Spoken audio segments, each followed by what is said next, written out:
Groente- en fruitkweker Hartman in Sijsberm is in Nederland de grootste leverancier van komkommers.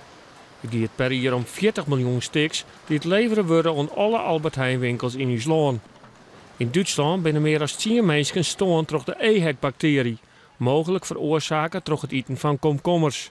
Dat naast had grote gevolgen, ook voor Hartman, want nevens hem zal er minder verkocht worden in de winkels.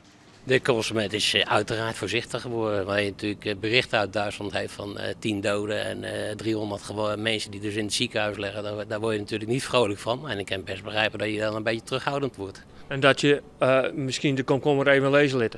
Ja, ik kan dat begrijpen, maar het is absoluut niet nodig. Want blijkbaar uit alle testen die bij ons gehouden worden, ook landelijk gehouden worden, dat gewoon de producten, zeker de vruchtgroenten, allemaal schoon en perfect zijn. Zolang de onzekerheid wordt, leidt de export naar Duitsland stil. Alle dagen is er voor de Nederlandse branche een verlies van 10 miljoen euro.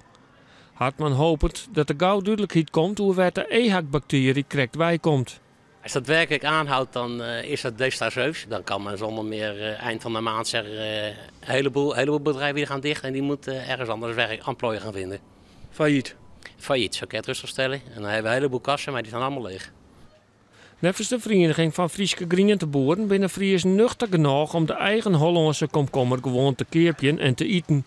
Hoe het wasje is het advies en dan is er neer aan de hoorn. Toch is de consument verdeeld. Ik ga hier dat als ik ze schil, dat er niks van de hoorn is. En ik maak een heerlijke Griekse tzatziki, dus ik laat me daar net toch mijn lekkere tzatziki opnemen steeds maar. Normaal eet ik wel komkommers, maar op het moment laat ik ze lauwer in de winkel lezen. Je bent er toch benauwd dat het misschien... Ja, dat je er toch ziek van willen kennen. Ik heb tussen de middag hele lekkere komkommersoep gegeten op mijn werk. En er is niks mis mee. Autorijden is gevaarlijker, zeggen ze dus. Het kabinet had 10 miljoen euro beschikbaar gesteld, maar dat is vierst te min om de zorgen bij de komkommerkwekers bij te nemen. Nou, ik ben al aardig grijs geworden, maar ik zou zeggen, witte kan ik haast niet komen. Maar als dit werkelijk blijft, dan wordt het echt dramatisch.